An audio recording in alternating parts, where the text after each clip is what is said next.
He went from BTS to us. Yeah. What a downgrade. The logical upgrade from BTS's offline TV. I want to be set on fire and do like a gainer off of the Empire State Building or something. I want some motorcycle jump over the Grand Canyon. We're gonna knock this out real quick so we can get back to gaming. I'm talking 45 minutes. Talk about random bullshit. Right. Whatever the fuck we have to say. Pack it all in. Get through this so we can play our games. It in. All right, here we go. Bam! Welcome everyone to the 34th ever Offline TV podcast. I can't believe we've done 34 of these already. Like, oh my god, what have we been doing for 34 weeks? True. So, episode 34. Today, we're joined by Mr. Brodin here, who has been working with Offline TV for two months. 2 months? 2 months. 1.5 to 2 months. Brodin, what was the first video you had a hand in? I mean, if you want to go way far back, it was the D&D stuff. Oh, that was a yeah. long time ago. Yeah, that didn't work out, but you know. Nope, didn't work out. A lot of hours, didn't work out. But you know, we gotta try new things to know that things don't work out. It doesn't work. Yeah. What was your thoughts back then? You know, more than a year ago. Back then, I mean, back then it was like I was just trying to animate like anime openings with pixel art. Like that's all I was focused on. Oh wait, the opening was sick though. That was a good one. Yeah, I had a lot of fun with that. Yeah, turns out, you know, not everyone's a huge fan. Like D&D is just such a niche thing, right? It's like nerds being nerds. So true. But now Brodin is like the new. Do we have an official title? Video productioner. Yeah, I mean, I call myself like producer, creative director. Like I like head of production. Senior head of production. Very corporate. Oh, okay. Senior head of production. That's good. Wait, Essentially what he does for us is like a bunch of stuff, right? Because I think of Offline as like a startup, so like people wear like different hats, you know. So for him, he's like, well, he's production, and he's also creative, and he's also like, well, he helps out around the house sometimes, and like he's just chilling sometimes, you know. Like he's got like a couple hats on. Yeah. Let's chill it. Fuck. Executive head of senior production. I mean, you can call yourself whatever you want. Like if you ever apply for another job, you can just fucking put whatever title, whatever responsibility you want on there. We're like, go get it. He did that. Yeah. I'm sure he did that at some point. Yeah, Brodin. Executive video man. Yeah. The first video, I think, was it the cooking one or was it the one before the cooking one? The haircut one. I did haircut. Before we did an unboxing to like ease me in. Oh, okay. So the one released today, the Fear Palm one, where we had to rub ketchup on Yvonne's face, jump in the pool. I licked someone's foot. I got tased and egged. Got tased. Foot licking. That's all Brodin's idea. So yeah, a lot of great stuff in there, right? Wait till you see the next one. The next one is the one that I'm just There's like, some okay. stuff in there. Yeah. Yeah, I'm excited for that to come out. The next one is probably, I would say, the grossest shoot we've ever done, right? Yes. I was grossed. I was. Yeah, it was gross for me. Yeah, I can't think of a shoot that's grosser than the one we just did. The one that's the next one. You want to know something funny? Is like if you don't touch the footage, like don't color it to like be saturated, it just looks like you guys are covered in vomit the entire time. It sure felt like it, bro. It really did. It was disgusting. It was a good video, really, probably. Really gross. Yeah. I think it'll come out pretty good. Yeah, I'm excited to see it. All right. We're also joined today by Michael, who has been MIA. I've been here before. Surely. He's been. Hi, guys. I haven't seen you on Valorant in a while. Yeah, it's been a minute. Yeah, it's good to be back. You had to do crunch time on the video you released yesterday that hit, I think, what was it, number 3 on trending? The Laser Baby Eyes, sponsored by Amazon. Boy. It sure was sponsored by Amazon. So, how do you feel? How do you feel? I feel good. I feel extremely tired, but it's like it's been so long. It's like I'm very extremely relieved that it's over with. I'm kind of in that, like, you know, when you work like intensely for a while and then like you cut it off and you're just not working anymore. I feel like anxious because I feel like I'm supposed to be doing something, you know, but I'm like, no, just chill out. Yeah, it's done and over with, and now I'm just trying to hang out, maybe play some Valorant in like, I don't know, 50 minutes when we're all done with the podcast. Maybe. Yeah, it's dude, you do like the craziest fucking shoots. I think I don't know a person who like. I always see you as like the work hard, play hard kind of mentality, you know? Shit hard. Yeah. So it's like you go crunch it out for like 2 weeks, and you chill for 2 weeks, and then like it's crazy. I think this was the most all-nighters I spent on a video. I think I had like 5 30-hour days and then one 48-hour day, and I just couldn't fucking do the 48-hour day. Was the most fucked. We were supposed to do that shoot, Brodin. Remember, I pushed it back one day. It was like the end shoot, and it was like 3 p.m. or something, and it was supposed to be at 5 p.m. And I was talking to Lily, and she was like, "What did you just say?" And I was like, I don't remember. And she said, "Just nonsense came out of your mouth." And I was like, got it. We're gonna push the shoot today. I can't speak, so. Yeah. I mean, especially because like we're gonna use like dangerous compressed air and like fuck our vision. Like, yeah, there were dangerous like portions to that one where like if I didn't, because like I used CO2 canisters for like blood squibs in that video, and you need they're at like 800 psi, which is far too high to use like right off the rip. So you had to like let a bunch of it out and have like 40 psi left over. So like I was afraid I would fuck up some safety. Can you measure that, or is it just you can eyeball it? Oh, it was more of an eyeball for this though. Like, but yeah, because I had it on a valve and I could control like the exact on time of the valve. So I was just like, let it be on for like 750 milliseconds, and then I'm like, oh, okay, that's about good. That about makes enough pressure to do what you want to do, but have pressure left over.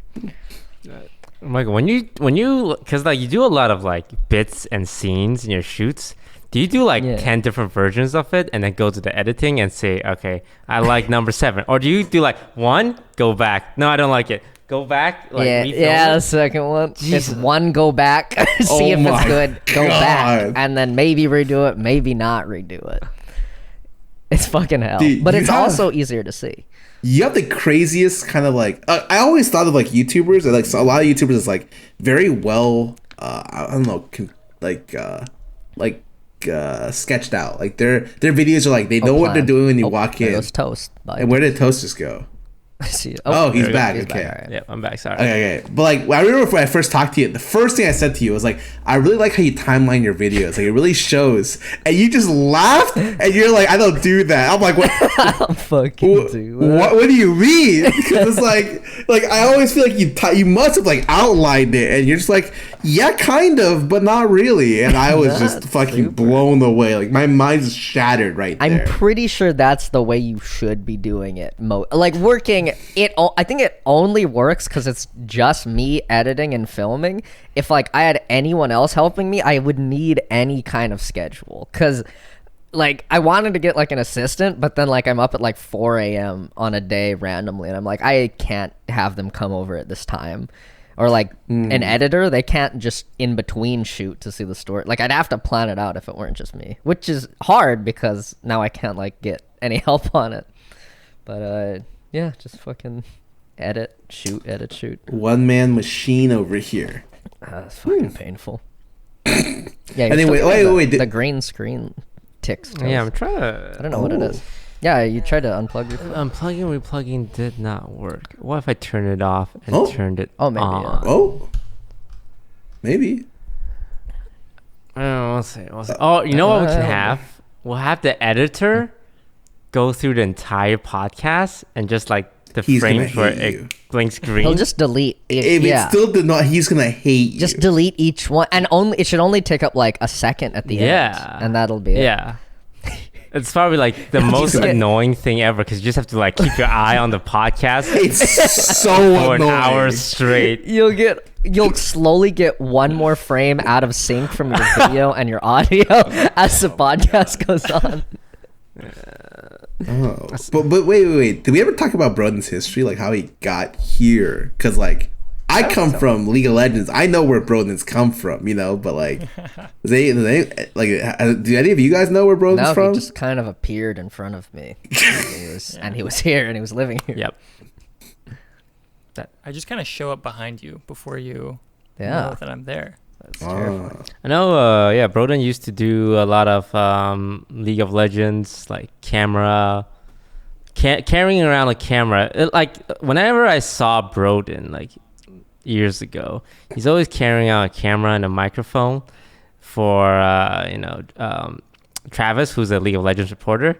And Travis will just roll up on me. He's like, hey, Toes, you want to do an interview? And I see Brodin, like, start like pulling out the tripod, checking the audio, okay, micing it up, and then just getting ready. Like, very professional, very like, hey, come here, set it up, and he sets it up efficiently. Yeah, I've done it all. You know, I've done the journalism side. I've done like music video, commercial, whatever. Oh, you know what, Brodin, tell people the cool shit you do, because whenever you tell it, I'm like, holy shit, he's done a lot of stuff. Yeah. Oh, that's true. Okay. I don't know. I went like on tour in Asia with Marshmello. That was pretty cool. We filmed in like Thailand and India and Japan and stuff. I also in Thailand, I went undercover and shot something like a documentary where like the FBI was involved. I don't know how much I can talk about that one, but like on the podcast at least, I can tell you guys after. Okay. Yeah, I want to hear that one. And then I don't know, like music videos. I've done like stuff with like Madison Beer and like Nicki and like I don't know. I've done stuff with BTS, a bunch of stuff. I tend to forget. It just like if you ask me, then it'll pop up and I'll like remember. He went from BTS to us. Yeah. What a downgrade. The logical upgrade from BTS's offline TV. And Brodin also occasionally stays in the house. He has a room here. How do you like living at the offline TV house, Brodin? It's pretty good. I like it a lot. I get to it makes shooting a lot easier with you guys because everything's just right there. It is very cold in that room. Mm-hmm. I always have to wear a sweatshirt. Mm-hmm. Yep. Okay. I That's turned it Scar's up. fault. Okay, it's not just my fault. Maybe it's my fault. I gotta say, it was funny to me that like the AC broke and the guys came and they're like, yeah, it literally froze. There's ice in there. Like it's too low. Stop it. Yeah, I turned it up right after they said that. I was like, fuck, it's my fault. And I walk upstairs and the middle floor is colder than the bottom one. I'm just like, not my fault. You guys are messing with it too. But yeah, it's fun. It's a lot of fun. All right.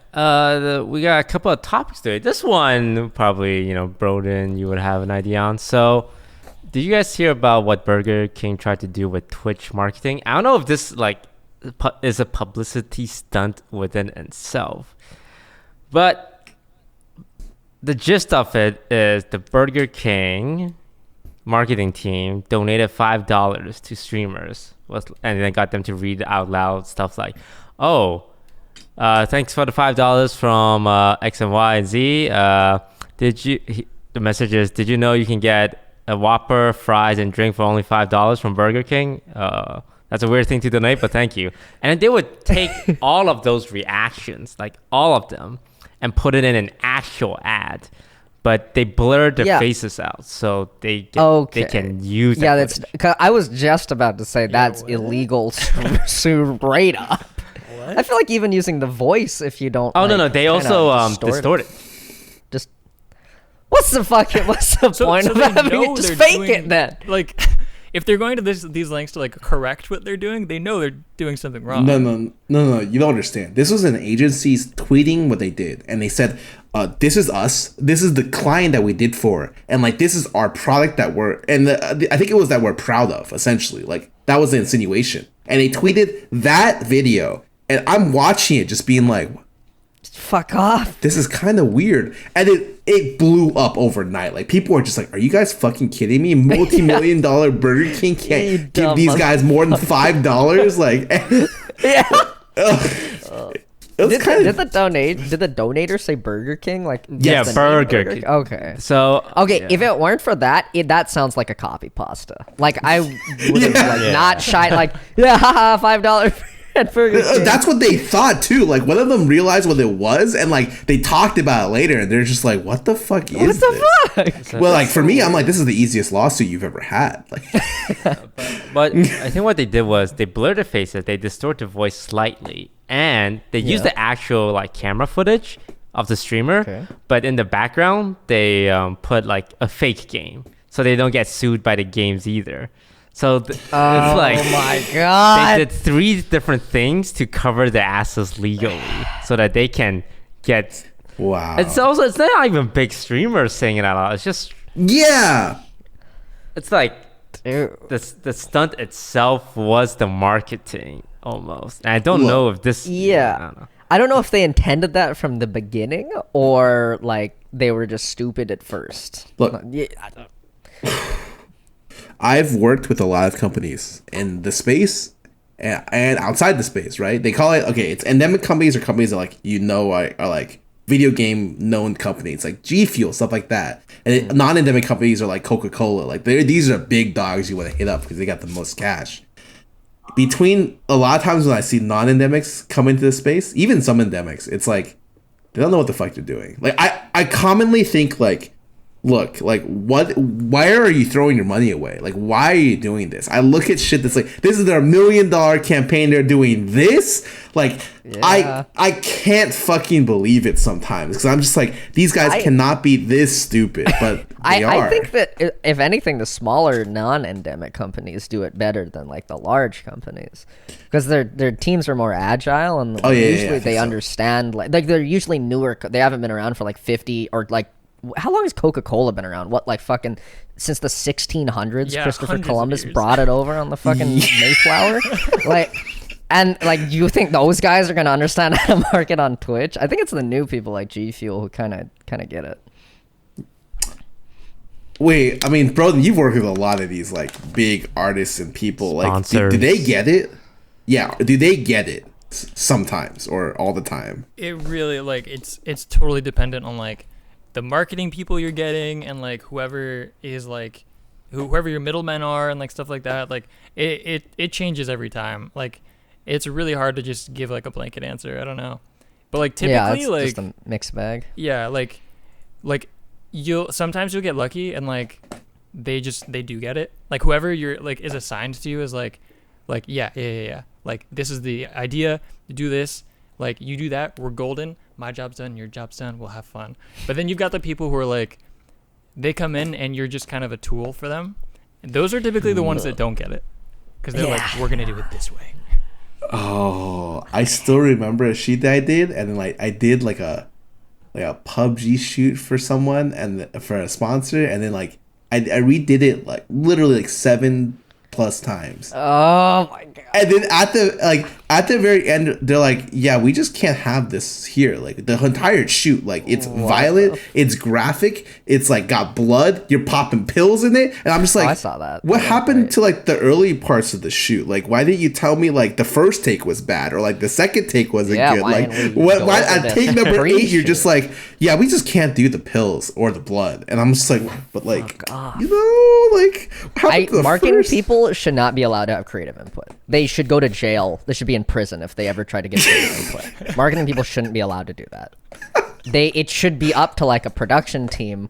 Marketing people should leave if they ever try to do creative stuff. Yeah, when I had to do some sponsor stuff, and like whenever you talk to the marketing people from like the company itself, they usually have like the worst suggestions. I had one where it's like, All right, Toast, we're gonna highlight, how you're, you're a man of the people. So we're thinking about having your mods show up in this commercial with you, and it's like, I don't ever talk to my mods. In no world am I gonna be like, hey everyone, these are my Twitch What's mods, up, my guys? fam here. It's usually. You usually have to tell them, it's like, we can do it my way, or we can do it in like a over the top, sarcastic, cringy way to show like how we don't actually want to do this. But doing sponsorships are always fun. It's a fun little. Don't have the suggestions.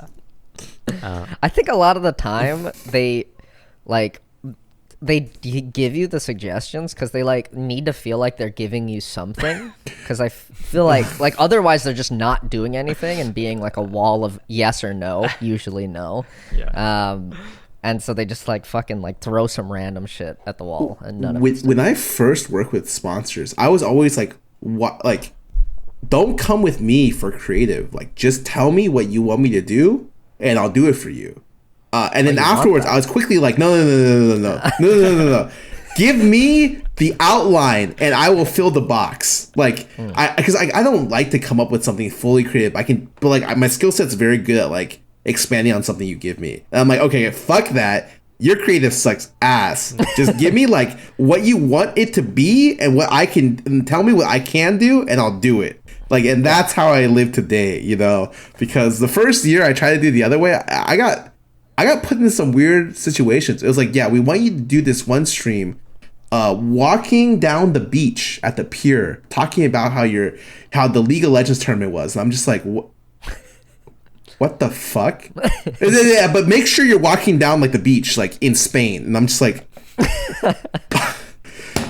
all right, guys, let's Oh shit, that was a funny stream though. Brodin, you got any horror stories with like sponsors or deadlines? Or even people you've shot for? I do. I don't know. Okay, I'm gonna try to say it as like anonymously as possible. Okay. I had one where I had these meetings with a like rep from the company, and in all the meetings like we communicated to like a spot where like we were both excited for it. We both thought it'd be really cool. Nice. I thought it would look cool. It sounded interesting, and we were like, okay, sweet. Like we're good. We got the green light. We got the budget. We started hiring people. We rented equipment, and then literally like day before the shoot, we already have like everyone hired, everything rented, and everything. I get a call from the rep, and he goes like, hey, so like corporate like president from like out of country came and like surprise visited, and he wants to pull the plug. And I was like, wait, what? He was like, yeah, apparently like we didn't send something to them and they never approved it, so we can't do it. I'm like, okay, hold on, we've already like rented all this, we've already paid this, like that's not coming out of my pocket. So you guys are paying for this either way. Why don't we just like shoot it and like, we'll see what happens. Maybe throw it in the trash, maybe use it. And he's like, okay, give me 15 minutes. And then he calls me back. He's like, okay, yeah, we're doing that. So then we do the shoot. I follow like all of the like guidelines and stuff that like we talked about. And then like 2 weeks later, we send the first cut. And I get an email from someone who's not the rep I've been talking to that says, hi, yes. His replacement. He doesn't work here anymore, so you'll be talking to me now. Oh my god. Man. He really got fired off the job. Hi, I am Judy. And then, exactly. Bossing say. And then half of the video, they're like, we can't use that. That's against like our whole like brand identity. And I was like, whoa, this is like, everything we talked about was like opening up to new markets and like finding like purposely doing things differently. And he's like, yeah, all that, get rid of it. And just kind of like redo parts of it. And then we'll see what happens. And so I reshot like half of it. I sent it to them. After like 5 revisions, they were like, okay, this is fine. And then it never got released. That's so. But you got paid though, right? I got the bag. I got paid. Okay, that's all that matters. The bag. Have you guys ever shot anything that didn't get released, but you still got paid? Like, how do you feel like when that happens? It's like you work on something, it doesn't get released, people don't know you worked on it, but you still got paid for it, so it's like, yeah, like you got paid. I'm happy. Unless it's a content piece that I really love, I'm happy because it probably means that it sucked. Like if it doesn't get released, it didn't get released for a reason, you know. But I mean, that's what I think at least. Like unless it's like behind a lot of corporate red tape, it's like it didn't get released because someone thought it was bad, and if it was good enough to get released, I'm sure there's some version of it out there that will get released eventually. I've never had that happen yet, because like if I'm working on something to the point where they can approve it or not approve it, I'm already far too deep in to not put it on my YouTube, because I post like once every 2 months, so like I can't throw it away. It's already such a time sink, and I don't know what the sunk cost fallacy is apparently, so I just fucking like push through to get it to the point where I can release, no matter how fucking painful it is. I just remember on top of that, like 5 months later, I got an email from a new person from that company saying, hey, some musician wants to sue us for using this track in the video, so I guess that means they did post it somewhere. But I was like, hey, you guys sent me the song? That's on you. That's so fucking funny. They sent you the song. Yeah. Also, it happened to be the guy that sent me the song also had either quit or was fired. So the whole... That's fucking hilarious. Oh, that's what said, hi, I work here now. The other guy's gone. Were you working with the company or like an agency in between? That one was a weird one where I was directly with the company. There was no agency. Weird. Really? That is actually weird. Yeah. Oh. That was like earlier on when I like first started doing kind of commercial work and stuff. There was no like agency middleman. It was kind of like weird deals where like big companies wanted to spend a tiny amount of money on something, so they would just be like, no agency, we'll find some. Love that. Yeah. I wonder if that's smart for them. They just like shove out like a bunch of small deals, and then finally like they hit the gold mine. Like they try out 10 people, and one of the people is like, "We got this," and they're like, we did it, guys. It was worth." Yeah. I wonder if that's what they did. I guess that's the play. Yeah. So for the Fiverr play. For those who don't know, right now, on average, let's say I want to work with fucking Blizzard Entertainment, and we don't have a existing relationship. That's generally a minimum of 2 middlemen, like an agency and then a marketing agency. And each time Blizzard goes to the marketing agency's like, $100? I'm just gonna $10 from me here. All right, agent of disguise toes, here you go, $90 budget. And then my agent goes, what's that, $70 budget? Hey toes, I just got an offer. They're offering you $50. And then after that, I get my $50, and the tax, like the government's like, oh, here you go, $30. Oh my fucking god, man! And that's it's fucked. How I think a lot at the end of the day, the middlemen end up getting paid more than like the actual person making the content. Yeah, because you don't have to do the just work. Fucked. Yeah, man. And it's like, I don't have a manager. Like some streamers have managers. For some streamers, the manager's also like looking over the streamer's shoulder. It's like, what you got there, buddy? Well, part of our agreement is 5%, 10% of all your income, and he's like reaching his hand into the cookie jar and taking a little nibble. It's insane, but that's just. It feels at some point like you're part of a giant pyramid scheme, but you're the one doing the work, and you're just all the fucking work. Yeah, like what happened here? Like what happened here? I will admit, sometimes like it is very nice to have an agent, and someone necessary, but like only to fill necessary positions. Yeah, but then there's nothing. I hate nothing more than a person whose job it is just to be a wall of no's to stuff like you cannot do. Mm-hmm. Like, It's like if they're there to make sure, I feel like a lot of times they're there to make sure legally that they're not in trouble or their agency's not in trouble. I understand legally, yeah. Yeah, but it's like I'd rather you be there and I don't know, man.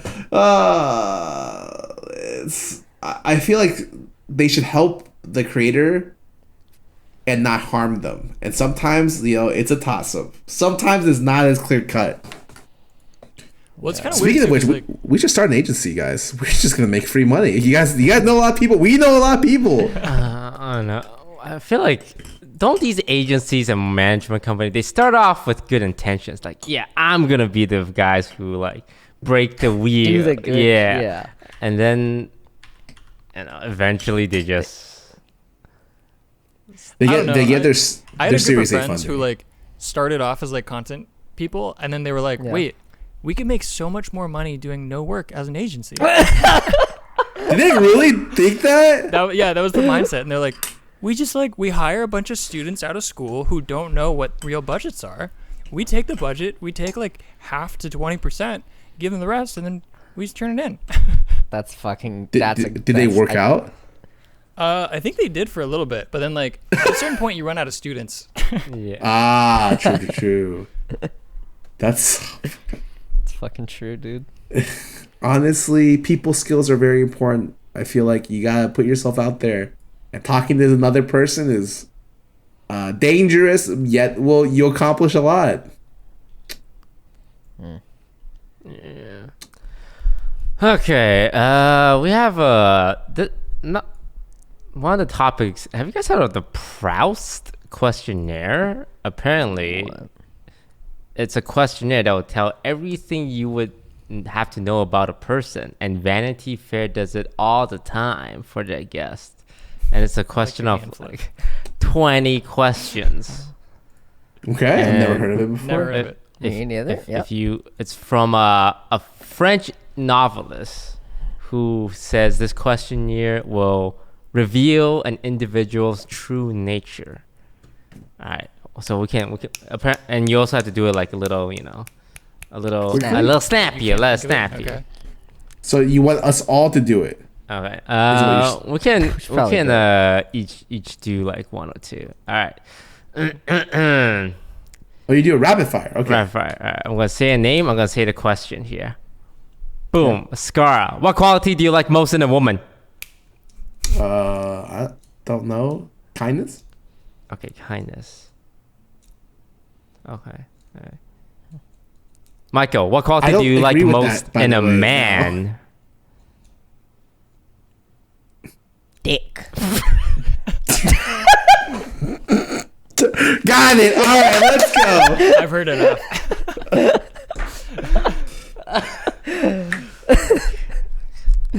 It's just a bunch of questions. There's some philosophical ones, like what is your idea of perfect happiness? That's a hard hitter for a first question in a questionnaire. I feel like I don't know. I see my colleagues, right, and they worry about their stream and their like career, but they're in like a 5-6 year long relationship. So I assume they're satisfied in it, but they're so like down about their career. Whereas I feel like I'm kind of the opposite, where I'm really happy where my career is, and I would sometimes think to myself, oh, if I, had a great relationship or like the perfect relationship, I would be the happiest person in the world. But I feel like if I had that, I would just find something else to be not happy about. I'm with you, Toast. I think so too, but it doesn't make me less jealous of people with good relationships. Fuck you, Michael. Fuck you. Like, Michael, what is there something you feel like would make you happy? From the outside perspective, it's like, you seem to be in a happy relationship. No assumptions made. Your YouTube videos are popping, right? So on paper, you should be a happy person, and you should have nothing you're unsatisfied with, right? I don't think it comes down to like I mean, yeah, success and like I am sure like relationship is like part of it, but I feel like happiness is very intangible, and like those things can like help with happiness, but I feel like at the end of the day, if you're not like if you're not happy without those things, it's hard to be happy with those things. Like, you know, does that make sense? You think you have to be naturally happy? No, like at your core, you should try to be happy without like other stuff. Like usually when I'm like, if I had like I want like this thing and I like go and buy it, and I'm like, okay, this is cool, but like whatever. So it's just like something, you know, or like I don't know. There's like because I'm pretty happy, but I was also pretty happy without like a lot of things, you know. So like just like I think being okay, like trying to find happiness with where you're at is the core of it, personally. I feel like you're very zen. Deep philosophical. What about you, Brodin? Like, Brodin, you seem like a happy guy to me because I feel like you've experienced so much in life. Like, are you a happy person? I would generally say I'm happy. Yeah, like you. It's funny that you say zen. Like a lot of my like really close friends have said that like I'm too zen to an extent. Like there are things that I should get pissed off about that I just like don't. And because I don't know, I'm generally happy, I would say. Like for me, I think like the epitome of like perfect happiness would be just like having the like freedom and like confidence that I can kind of comfortably do whatever I want. That's what I want. Yeah, also being said, everything I said, I'm still like don't even know, like I'm still worried constantly and like not even like sure if like am like fully happy. But I think that's like everyone has that. No one's ever like I am at peak happiness and I'm gonna stay here, right fucking here, and never question like everything in there. Like I question stuff all the fucking time. Mm-hmm. Well, I think happiness is very. I think every time you hit peak happiness, you realize that like that was a glass ceiling you set for yourself. You know, that was like a goal that you like somewhat achieved, but like you don't know if it's ever going to be the peak. You know, the glass ceiling. There's a lot of them, and you like touch them, and you're just like, oh, this seems like the last one, and randomly you're like, oh no, now there's another one. There's another one. You know, so I think you just go through life finding happiness, and I like that. You know, I think that there's always potential to be more happy, and I think that that's the dream. You just keep chasing it. I did like Brodin's thing where it's like creative, like the freedom to do whatever you want. Like for me, it's like financial freedom, and then like a creative outlet, and like is what I need for sure. Like something I do on the normal, and something that I do that's creatively fulfilling. Whether that's what I do normally or what I do not normally, and I'm happy, satisfied, and happy. Wow, this questionnaire is pretty effective. I feel like I'm learning a lot. Yeah, wow, you were really too smart with this one. Or Vanity Fair. What is your current state of mind? Ooh. Gamer. Current state of mind. What does it even mean? What are like what are examples of states of mind? I'm Googling this. I mean, maybe now. It's one of those open-ended questions that you see what you feel in the question, and it's a reflection of your real state of mind. I like gamer. Gamer, yeah. I'm in a gamer state of mind. I'm in a gamer state of mind. What do you consider the most overrated virtue? Overrated virtue. I need to Google what the virtues are. What are the virtues? There's like 7, being right? Humble. Oh, being humble. You think it's overrated? No. I was giving it. That was the only one I could think of. I would agree with Mike on that one. Being humble, like I mean, I think humble's good. Humble's a good. I think yeah, like wait a second. Like what's like I know how to be humble. Like I know what the right thing to say, but it's like when you compliment someone, like being humble is like the conditioned response. It's like, wow, you know, you did such a great job there. And like a lot of people like, oh no, it was okay. You know, thanks. You know, it wasn't that great. So like for me, I think at some point of my life, I wonder what it would be like to go the opposite way. Instead of being like, Oh, I'm okay. I'm not that great. Thank you. Like, Be like, hell yeah. it's a fuck yeah, no shit kind of deal. I'm incredible, huh? It evokes different reaction because some people will think, oh wow, this guy is kind of a jerk, kind of egotistical. But I think that's... And then other people But are your like, confidence he's is got probably up. spunk. Yeah. Yeah, I think most people would be like, he's confident. You know, he's very That's a confident. confidence thing. As long as you don't say it like an asshole. Dude, shit, dumbass. I think a I'm lot of the thinking time, like sometimes you're over humble and like, it's like, Oh, that is true. I like hate that. I don't know how to like accept a compliment besides being like, well, it's not shit. I've been trying to say thank you more instead of like no. I'm looking at all these virtues. There's I 7, can't find 12, much. 10, 3. You know, there's I'm a on virtue. 40 virtues. Oh, okay. Well, there's a virtue that says hard work. Yeah, I'm going to say that one's overrated. Oh. Overrated. Hard work is overrated. Explain. I feel like you don't... I don't know about... that's so weird. I just feel like that one, in comparison to the others, seems like it's the one that would be the most overrated. When I think of someone like...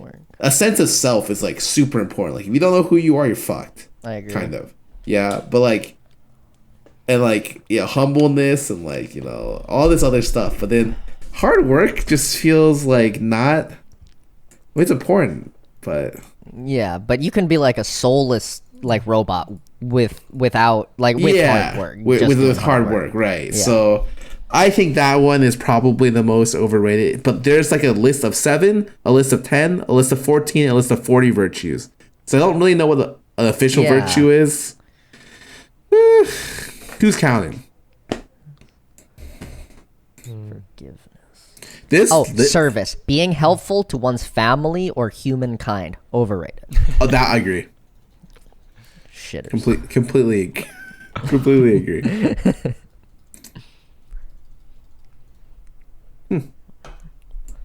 Yes. Yeah. Cleanliness. That's the only virtue I can think of. That is overrated. Or in all.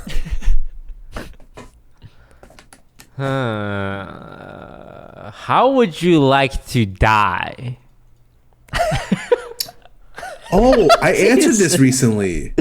Yeah. Okay. You got an answer. I want to die. Okay, someone asked me this question. It was like, would you die for toast? And I thought to myself, yeah, I probably fucking would, but I wouldn't take a bullet for him.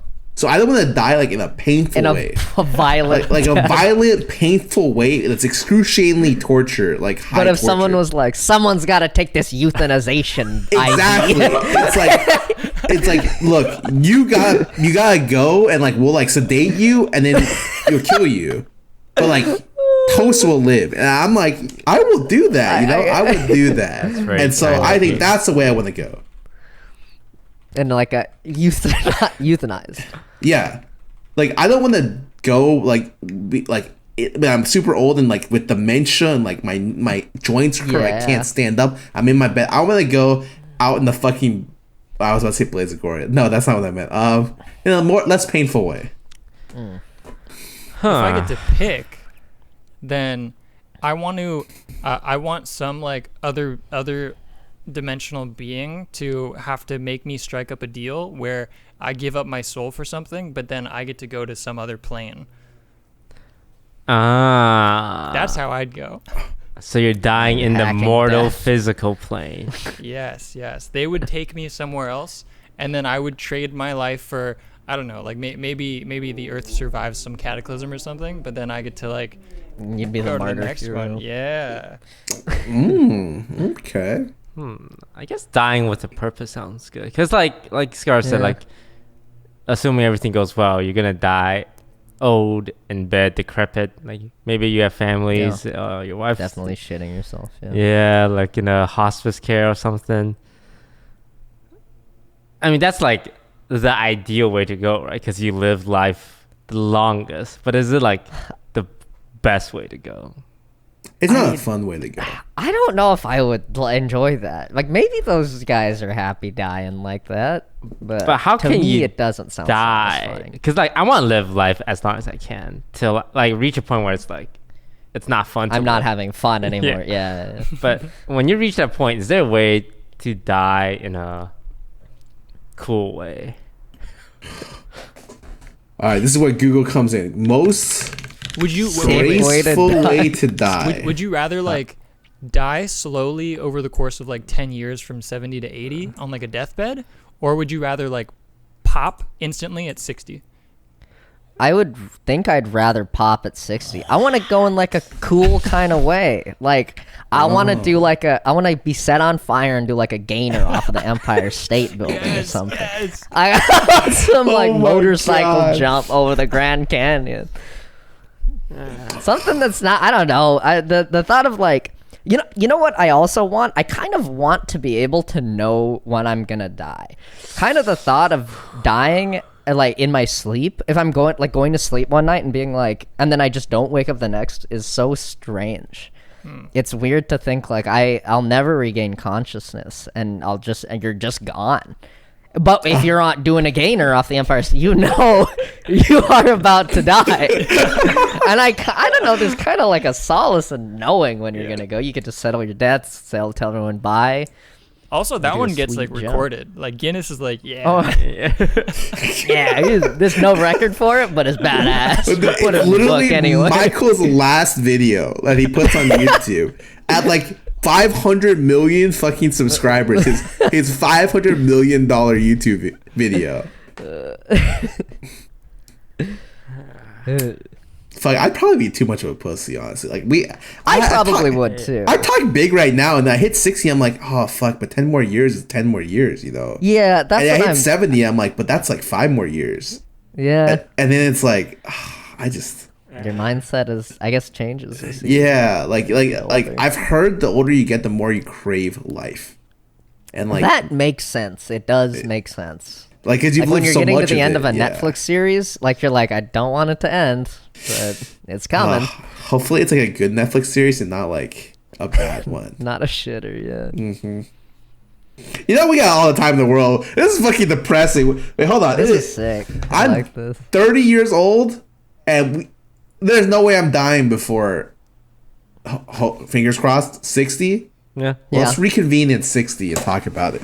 Yeah. Plus, you were a baby for a lot of that. Like, Yeah. it's not like that didn't count as life. Yeah. Surely, no. Yeah, we got plenty more time. Can you guys remember what your like first memory is, or like what's the first thing you can remembering? Dude, it's like in middle school. Like I don't have anything before that. Not even kidding. Damn. I remember the movie Black Cauldron being on TV. Like that was it was like 19 something black, or was it? Fuck, wait, I gotta look it up. Black. 1985. Okay, no. I don't think you were. I was You on weren't born TV. then. It was on TV. Yeah, well, it was on TV. I was hoping the movie would help me kind of date check it, but that's out the window now. I remember this being on TV, and I remember eating. A very early memory, maybe the earliest, is like eating corn on the cob and watching this movie, and I had like a child's chair with a hollow like cavity under the seat, like a play chair made out of plastic, and I threw the corn cobs in the little cavity and closed it. That was the trash. And then I remember finding it later extremely moldy and disgusting. Like You remember that much? I don't even know when that was though, like in childhood. But it was young. It was pretty young. Because, I mean, if I'm throwing corn cobs in there, yeah. I remember. Probably around preschool. I think my earliest is like being like 4 years old, and like at around like sunset, realizing my shadow was like attached to me. That's like I feel like that's like a major brain connection. That's like a Yeah. milestone of Of, like, cognition. whoa. I remembered like Yeah. like seeing this thing moving whenever I moved, and then registering like, wait, it's because of me. Yeah. Have you guys ever had like those I had a similar one to that in like elementary school where I was getting ready to go home and my grandma picked me up, and just sitting in the parking lot of the elementary school, I was like everyone around me has lives just like I do, and they all just go about their day and go home, and they have the same lives. And I remember that very specifically. I was, oh, that's cool and weird. Wait, when I've had that, but I think it was older than that. Yeah, you had I that think in elementary school? That's really early to have. I had it much later. Wait. Oh wait, yeah, middle. I had that mine in middle school for sure. Yeah. Okay, well, I blacked out for middle school, so I just kind of did a rain check on all those years. Yeah, I think I had mine in like university when I was taking like a subway home, and that's when Yeah. you have it because you see like all these people just standing there like after home from work, like someone just reading the news and someone just tired, and you're like, wow, they're all like coming from a job, they're all going to a family, a home. Maybe, you know, it's a happy family. Maybe it's a sad family. Maybe they live with their roommates. You don't know, right? Yeah. I also had that It's as all like a lives. very Okay. gamer moment because I was like all of these people are NPCs to me, but they're main characters to Yeah. themselves. Yeah. Very gamer moment. What about you, Sky? What's your earliest childhood memory? I think I remember winning an art award. Oh. And it was like I was competing against small children who were making turkeys with their hands. You know, where they trace your fucking head. And they're fucking making a turkey. And like a little bit past that, like it was like I wanted something when I was in like early middle school or late elementary or something, where it was just like it's paper mache. And I made a paper mache horse that won like a silver prize or something like that. That's like one of my earliest memories. And then the rest of the stuff is just really weird. Like my long-term memory is just shot, but I'll remember random things. Like in middle school, I used to talk back a lot with my teacher, and she would hate it. And so she had to call a parent-teacher conference. This is a private middle school, by the way. My mom wanted the best for me. And I remember my mom being fucking pissed after the parent-teacher conference. She left, and she was thinking about, like, never going to school again. Pissed at the teacher. Yeah, at the teacher. Because the teacher called me Hitler. And my mom was like, my son is not Hitler. What? Because I would talk back to her so much. Like she would be like, it would be like, what's the part, it's like, the Constitution, the first part of the Constitution.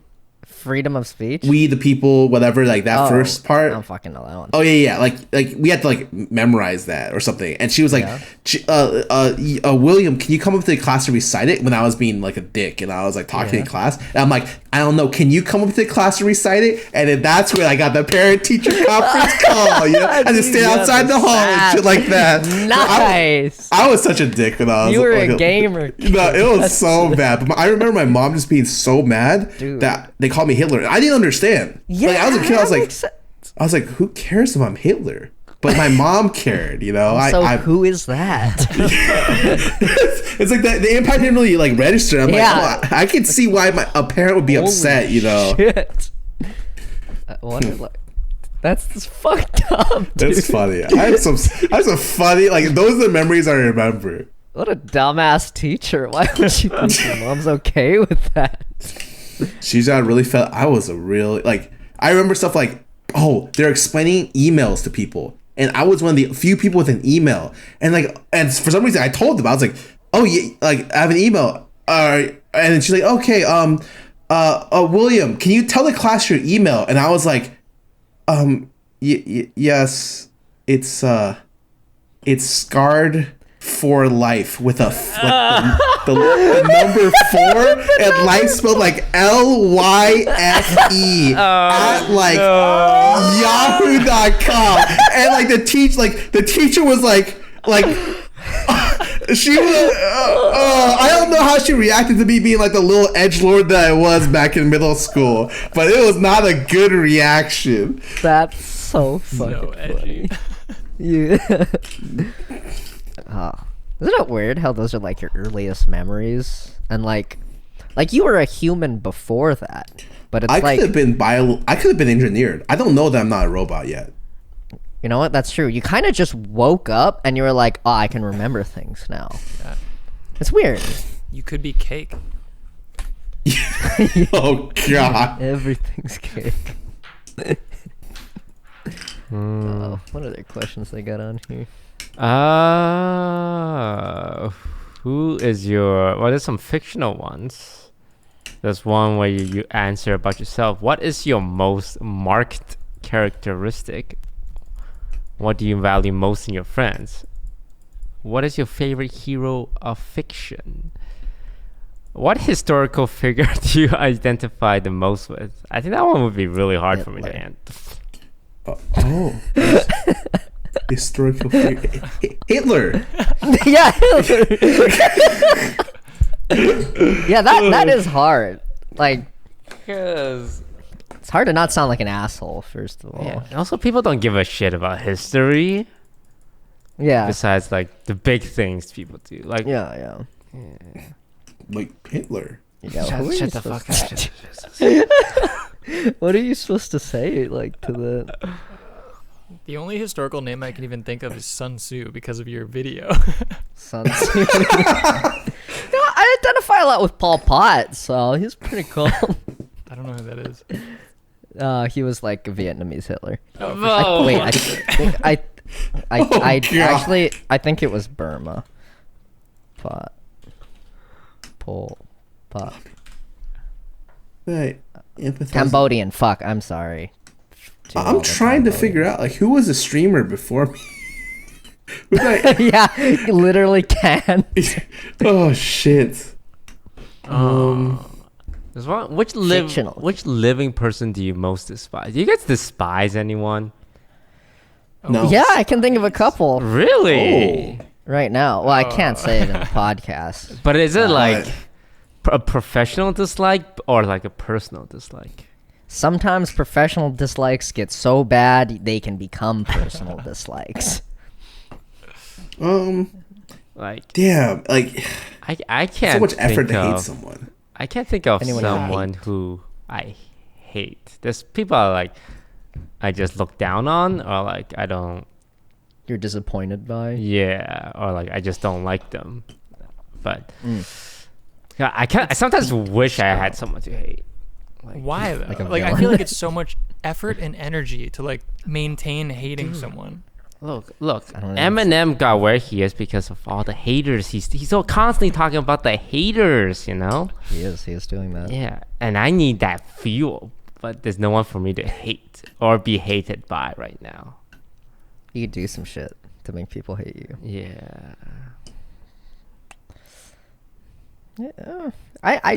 Yeah. I mean, I don't know if I would wish death on like anyone, but like I'm very like I get angry, you know, like if like, you really suck, if you really well, fuck you, Oh, God.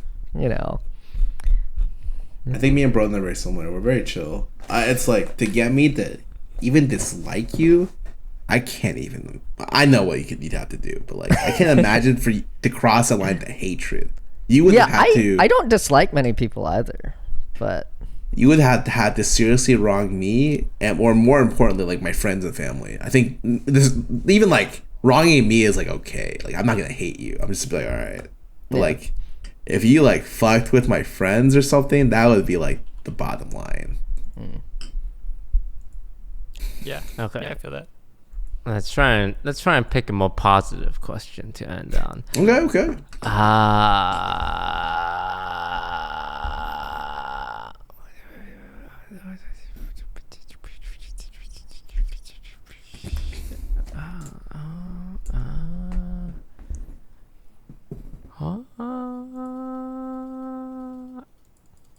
There's this one question. When and where were you the most happiest? I'm not sure if that would turn out sad or...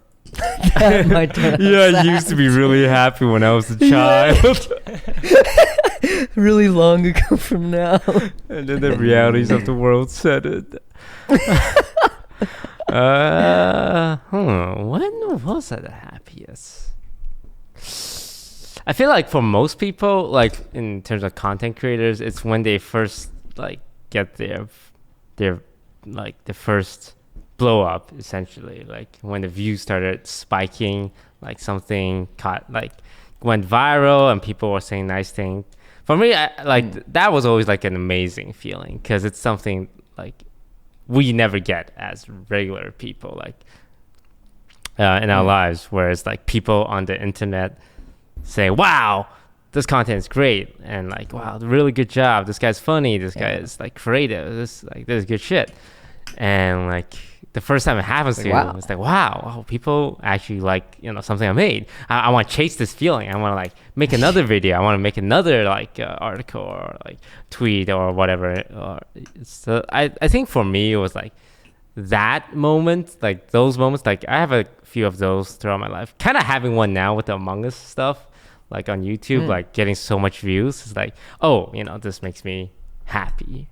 So, yeah. That's sick. Yeah, Jason. I mean, I think definitely as like content creators, that's like when you're like when it happens, it's like, holy shit. Do you guys remember like the first time that kind of happened? And like you're like, oh, this is sick, or like we're part of something where that happened? When I won my first tournament, when I was a pro player, it meant a lot. I don't remember it that clearly, but I remember I came in with like a ragtag group, like literally like we fucking scrounged each other up from the garbage bin out back on the event, and like we came in with like a person who was a sub who could only play like 2 champions tops, but like we won the tournament and there were 10 people there because they were only let over 18 people in, and when you're playing League of Legends, everyone was 12 back then. So we had that audience of 10 people clapping for us, you know, but it was like, damn, we won. Damn, we're fucking good. Damn, this is a nice feeling. Damn, they're fucking gamers, dude. We're gamers. That was a good ass feeling. Sweet. Brodin? I think for me, like before I did video stuff, I thought I would be in like animation. So I'd actually like do a lot of drawing, animation, or like game design. So I used to do like pixel art, like sprite work. And there was this one like forum that I went on where like I would post like my art and stuff, and the like owner of it and also his like crew of like the elite artists or whatever were like welcomed me in at one point, where they're like, yeah, you got good stuff, yeah, come on. And like the owner of the site eventually was like, hey, you wanna make sprites for pay? And I was like, what? And he's like, yeah, I'll pay you in like Amazon gift cards or something. And, and like I was in like middle school. I'm like, yeah, this is sick. Like I made it. Fucking made it in middle school. Shit. Yeah. What about you, Michael? For like when like a bunch of views on a video or something? Yeah, like did you experience that like high the first time? Yeah. Well, when I made the like one of my like, or I guess my first like the laser, I did like a laser video where it like points a laser in your eye or fucking whatever. I remember posting it on YouTube and I was like, whatever, I don't give a shit. And I'm like, this would be cool if it got like 5 views. And then I remember I worked like doing programming at a radio station on campus in college, and I was just like in there, and I like refreshed my phone, and I was like, oh my god, it's got 20 views. And then it went, and then by the end of like my shift, I was like, holy shit, it has 100 views. And those are like the happiest 100 views of all fucking time. I was like, holy shit, these are real fucking people, and people are like posting in the comments, and it's sick, and I read every single one of the comments. It was really sick. Yeah. All right. Just some. This is not a bad question. I can see. Actually, yeah. Going on a first date and just whipping this out from like my backpack. It's like, can you fill this out? Very quirky first thing to do. All right. Thank you all for joining me today, and thank you to the viewers for watching. This has been the Offline TV podcast. And I'm gonna do that thing where I don't say like, comment, subscribe, because we always do it at the end, and I feel like by then, they're gone already. Like they probably clicked off as soon as I said thanks for watching. So. Whoa. I think before we end, Brodin has to say something cool that's coming up or something, you know. People gotta get excited about Brodin. more excited than they already were. They learned a lot about him on the show. They know he worked with BTS. Boom. They already know he's there. It'd be what is really the next embarrassing big thing? if Brodin actually doesn't have anything upcoming, and you just put him up the spot. All right, Brodin, go ahead. Yeah. I got so much upcoming. It's gonna be sick. Like, keep your eyes open, and there's gonna be some. I can't talk about it right now, but when it comes, it's gonna be so fucking, like, you're gonna shit your pants, and like it's gonna be insane. Lit. And yeah, follow for follow, like and subscribe. Sup for sup. Put me in your MySpace top 5. You know. All right, thanks for watching, everyone. See you guys next week. Farewell.